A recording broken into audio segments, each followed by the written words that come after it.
The Atlanta Braves did the absolute funniest thing and obliterated the New York Mets last night. Let's talk about it.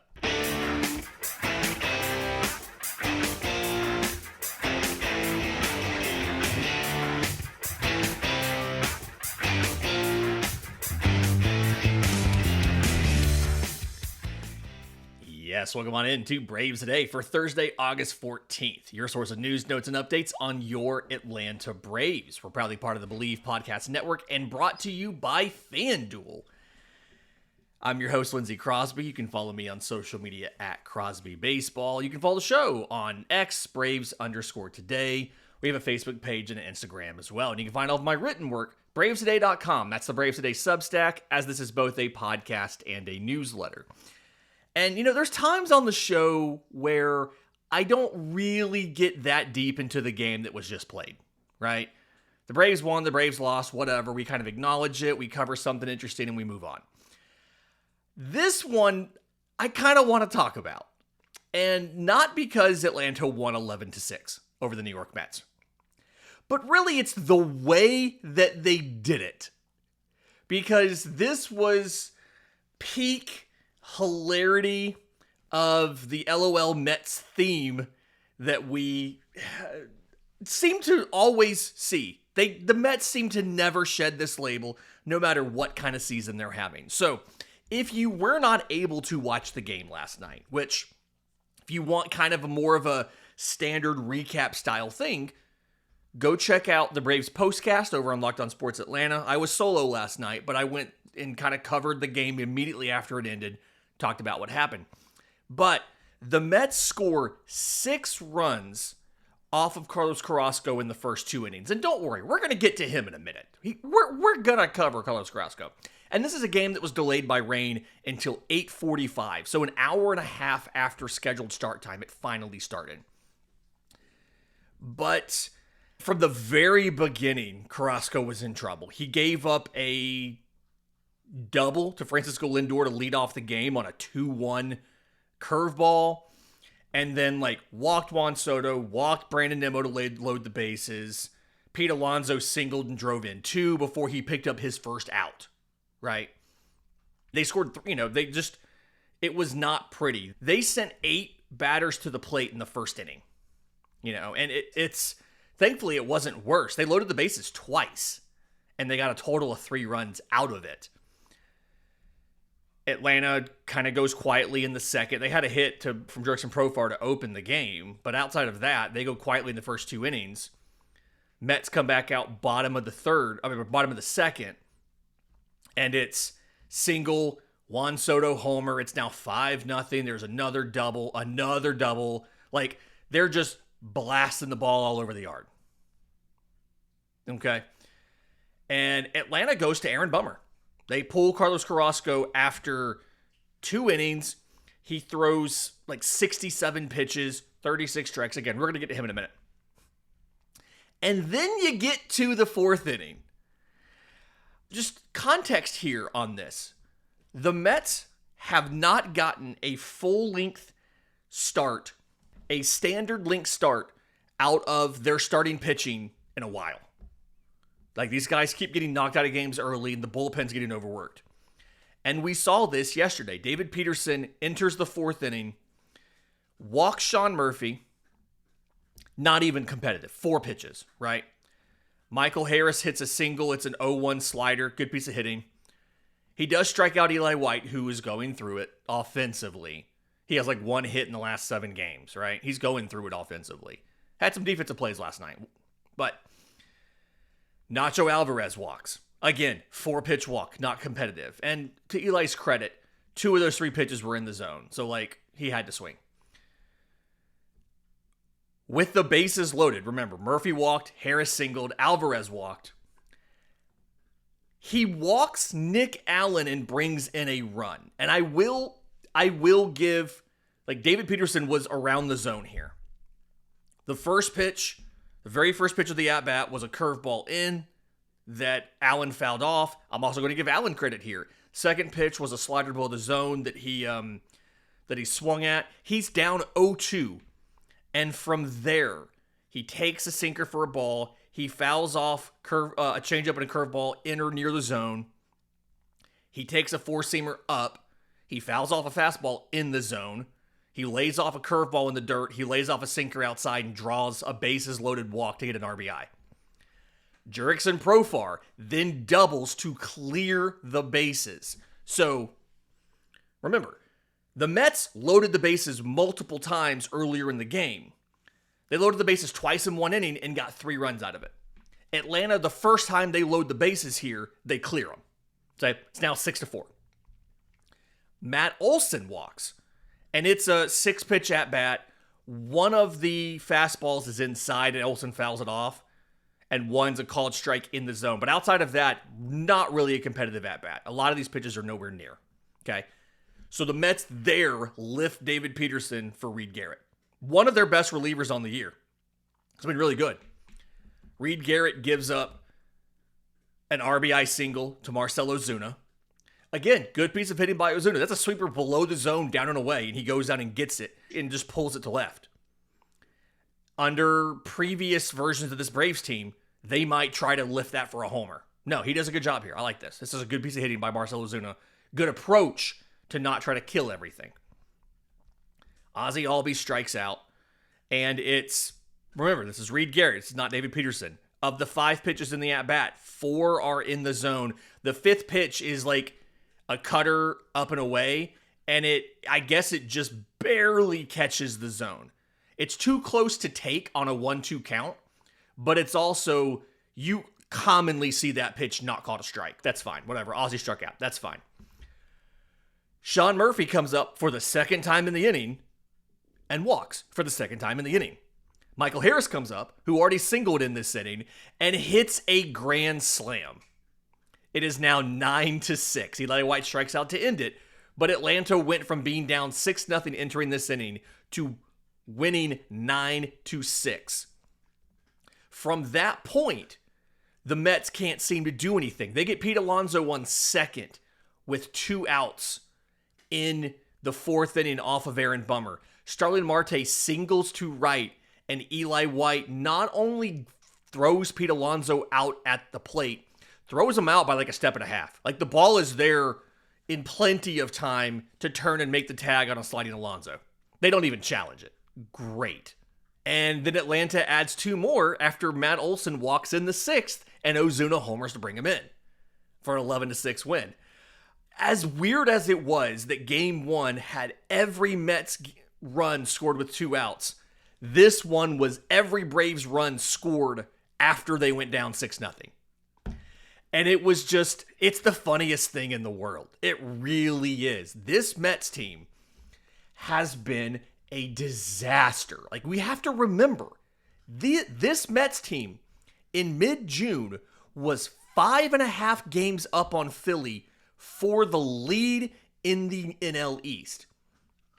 And since then, they are now 5 games back. They have won 2 games in their last 14 tries. They are 2-12 in their last 14 tries. And I think the funniest thing is against Atlanta this year, they're 3-6. Like, against this Atlanta team, who is one of the worst Atlanta teams that we have seen in a long time, in a game where they knocked the Brave starter out after 2 innings, they are 3-6. It's just hilarious to me. I don't know what I expected from this game. It wasn't this. It wasn't 11 unanswered runs. It wasn't just, Juan Soto striking out with runners on multiple times. It wasn't throwing out Pete Alonso at the plate. It wasn't literally everything going wrong for the Mets after they got what felt like all of the breaks to end their losing streak. In just a minute, I mentioned Carlos Carrasco a few times in there. Let's talk about what to do with him. We'll do that next, right here on Braves Today. But first, today's episode is brought to you by our friends at Encase Cards, custom trading card manufacturer. Big fan of these guys. I've seen some of the emails coming from them. You guys using the promo code, again, promo code Braves today over at ncasecards.com, ncascards.com. In case you don't remember, super cool what they do, right?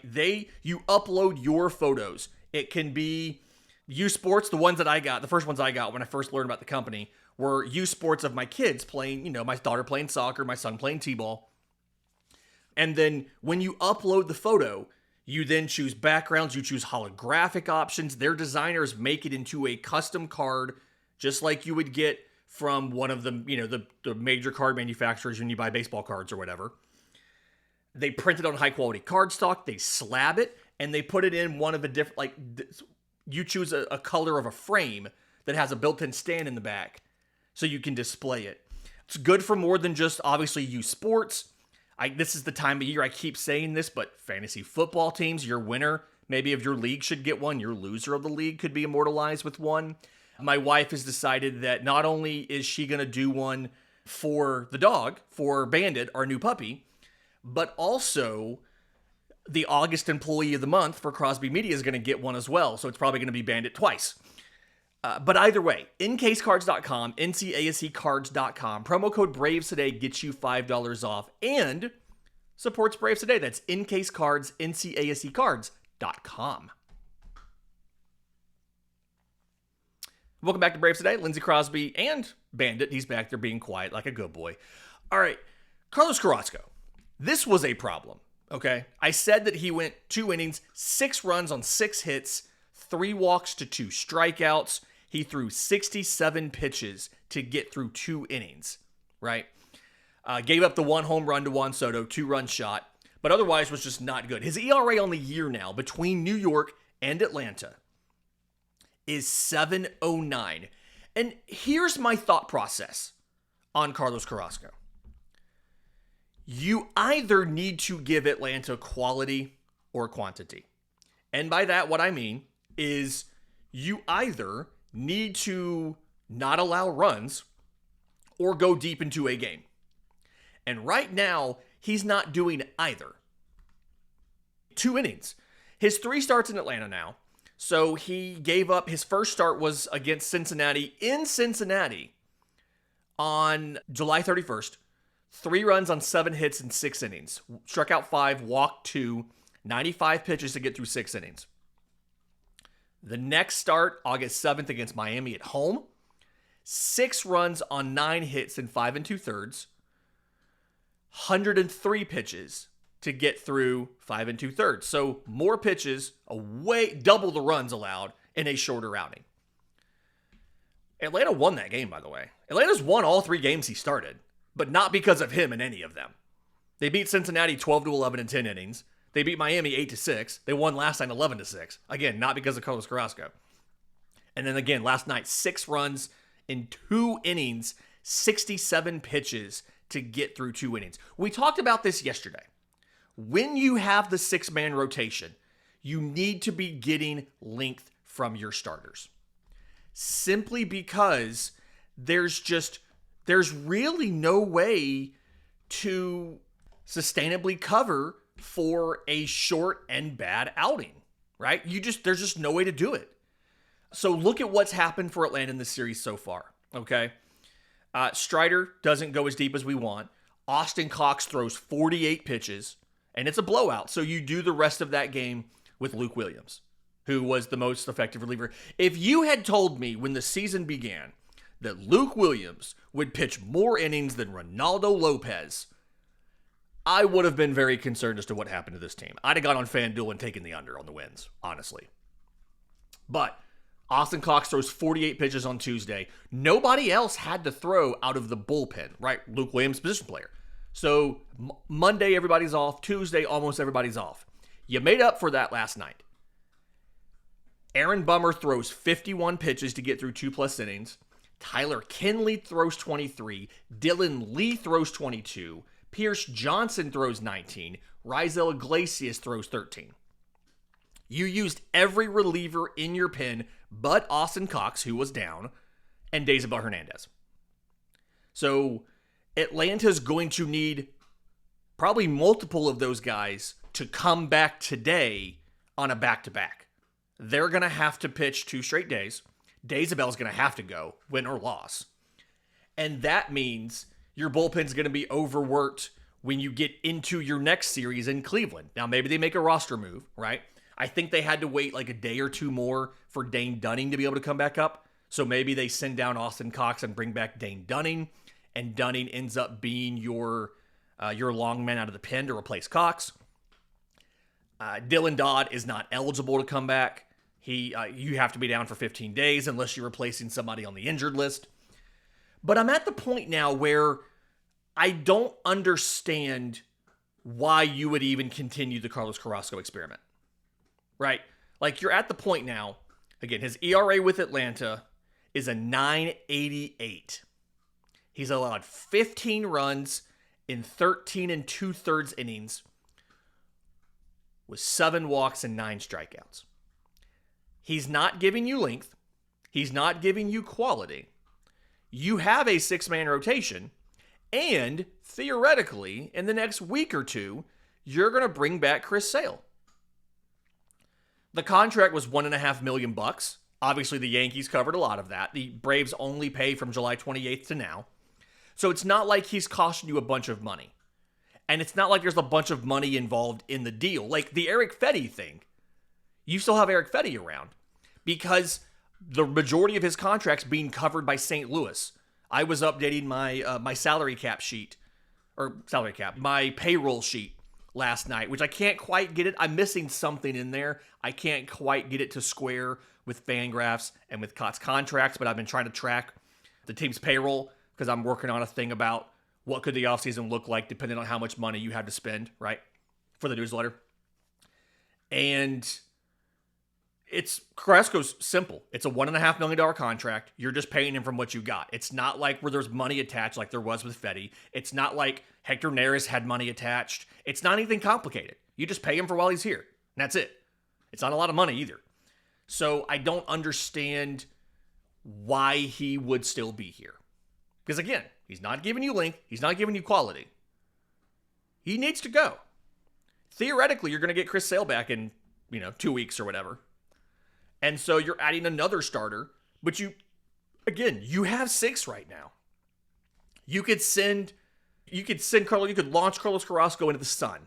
You would still have 5 starters, and you would still have options you could call out of AAA if you wanted to. Because, here's the thing. It's not just the results that are bad for Carlos Carrasco. It's the inputs. He threw 67 pitches, again, induced 26 swings, got 4 total whiffs on 26 swings. Aaron Bummer got 6 whiffs on 17 swings. We can keep going. Tyler Kinley got 3 whiffs on 10 swings. Dylan Lee got 5 whiffs on 11 swings. We can keep going here. It's not only bad results, it's ineffective. He let 10 balls be put into play. Every single one of them was a hard hit ball. The softest ball in play against Carlos Carrasco was 98.2 miles an hour. The average exit velocity on his 10 balls in play was 103.7. It is not just the results were bad. The inputs were bad. The batted ball profile was bad. There's literally nothing redeeming from this start for Carlos Carrasco. He was living up to the nickname of Cookie and just throwing cookies up there. And I don't see any reason why he should be around, literally, even today. If there's not a roster move today to DFA him, I'm going to question what are we doing. Because I know you don't love the rotation options in AAA, right? You've got, again, Dane Dunning's eligible to come back up soon. You've got Davis Daniel down there. You just acquired Connor Siebold. You've got Didier Fuentes still, who I think he's on the injured list with an arm injury right now. You've got Nathan Wiles. You've got some guys that have to be added to the Rule 5 to the 40-man later, like this winter, like Giancarlo Lara, who they're stretching back out. Ian Mayhaw's on that list. Blake Burkhalter's working as a reliever, which so is Hayden Harris. They haven't called him up yet. But you'll have a 40-man spot if you DFA Carrasco. You can add a non-40-man guy. Jackson Stevens is a reliever that's worked as a starter, right? So is Jose Suarez. You've got multiple options that you can call on. And after, I think, Friday, you can call anybody up and they will not have enough service time to lose rookie eligibility in 2025. Like, if you think that they're potentially a Rookie of the Year candidate in 26, you can call them up, started on Friday, and not lose any, they'll not lose rookie eligibility. So there's nothing stopping you from calling up somebody much better. Carlos Carrasco should not pitch another inning for this team. In just a minute, let's talk about tonight's finale, because it would be the most hilarious thing in the world if Atlanta loses the Strider start and somehow still wins the series. We'll talk about that next, right here on Braves Today. Welcome back to Braves Today. Lindsay Crosby. Let's talk about this finale tonight. Kodai Senga versus Bryce Elder. And on paper, this is incredibly slanted to New York, right? Kodai Senga 7-4 with a 2.30 ERA this season. He's been very good once he got back on the mound. He's made 18 starts, 94 innings pitched. He struck out 88. Here's the thing. He's walked 47. So it's a pretty bad walk rate. And when you look at the game log, he has really struggled recently. Since he came back on July 11th, he has 5 starts, and only once has he made it through the 5th inning. He had 4 scoreless against Kansas City in Kansas City, back when Kansas City was still the worst offense in baseball. He had a 3-inning start at home against the Angels, where he allowed 4 runs and walked 3 guys. He went to San Francisco. That's where he completed 5 innings. He got into the 6th, but didn't record an out. 3 runs on 4 hits, walked 5, struck out 3. Then he faced the Giants at home. Again, I hate how this schedule works. It was like back-to-back starts, normal rest. He faced the Giants twice. 4 innings, 4 runs. So less innings, more runs. He only walked 3. He struck out 4. But again, not great. And they won all 4 of those, right? Like, that Giants home game was like the only win they had in that entire stretch until they beat Atlanta on Tuesday. And then against Milwaukee, who is the hottest team in baseball, you can't be ashamed about this. But 4 1/3 innings, 3 runs, 1 earned. On 2 hits, he walked 3, struck out 2, did give up a home run. He's given up 5 home runs in his last 4 starts. Like, old chestnut here. 2 things can be true at once. On the season, he has been very good. Since returning from injury in mid-July, he has not been good. And this is, nobody in the Mets rotation has been good. Nobody's giving them length. Their bullpen's incredibly overworked, just like right now Atlanta's is. But like, you look at the Mets bullpen. Paul Blackburn had to throw 61 pitches last night. Frankie Montas had to cover a game over the weekend and throw 72. Like, they are really going through it.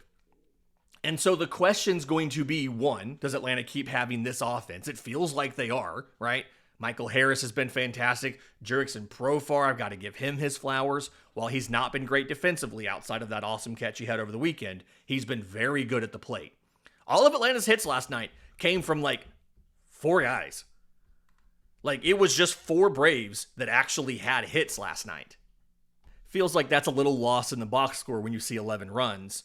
But like, Profar goes 3 for 5 with 3 RBI. Marcell Ozuna goes 2 for 4 with 3 RBI. Michael Harris goes 2 for 5 with 4 RBI and 2 runs scored. Nick Allen goes 1 for 3 with the RBI walk.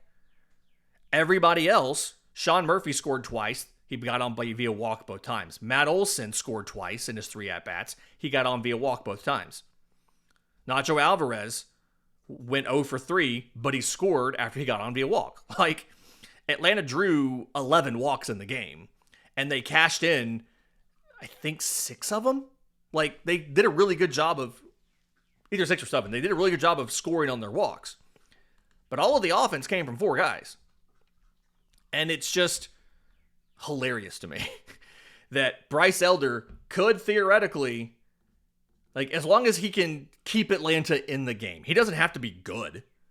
He just has to keep it close enough where Atlanta's offense can get to work against an overused and tired Mets bullpen. Because Kodai Senga, again, has not been good since he came back. And so, again, if Atlanta wins this game, it's just going to be the funniest thing in the world.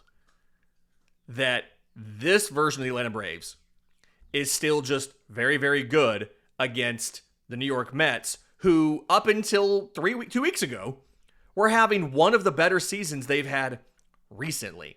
This Braves team that got swept by the Baltimore Orioles, that dropped the series to Kansas City, that dropped the series to the Angels, that dropped the series to the Yankees, that is 1-6 versus the Padres, that is 1-5 versus the Giants, they got swept by the Rangers.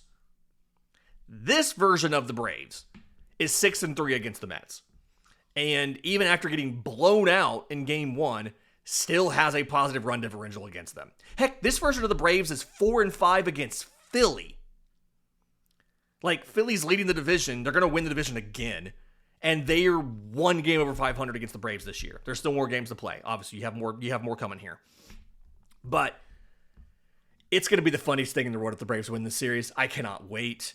Also, stay tuned. I've got a bonus episode dropping probably later today, maybe first thing tomorrow morning, interviewing somebody from Atlanta media.